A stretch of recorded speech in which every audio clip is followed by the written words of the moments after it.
जेणेकरून आपल्याकडील मालाला झुकवता यावा आणि आपल्या भारतावर त्याचा जो परिणाम होईल त्यासाठी त्यांनी हा आयात कर 50% लावलेला आहे।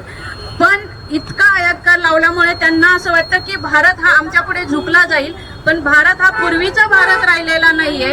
आपल्याला कायम स्वदेशी वस्तूचा अंगीकार करावा हे आपल्या ज्येष्ठांनी सांगितलं आहे। आत्ताच त्यांनी सांगितलं की लोकमान्य टिळक असतील, आपल्या आधीचे जे समाज सुधारक होऊन गेले आहेत त्यांनी कायमच स्वदेशी वस्तूंचा अंगीकार करावा असं सांगितलं आणि आजही आपण त्याचाच अंगीकार करावा हे मी इथे नव्याने नमूद करते, अशातला भाग नाहीये। पण आता जो डोनाल्ड ट्रम्प आपल्या पायदळी तुडवतो किंवा पूर्वीसारखं त्यांनी भारताला कुठेही जगामध्ये नाव जे नरेंद्रजी मोदी यांनी करून दिले आहे, पूर्ण जगभरामध्ये आपण माननीय पंतप्रधान नरेंद्रजी मोदी यामुळे झळकत आहोत किंवा आपल्या भारताचं नाव सगळीकडे पसरत असताना आपला भारताचे आणि जागतिक जो संबंध आहे तो वाढत आहे।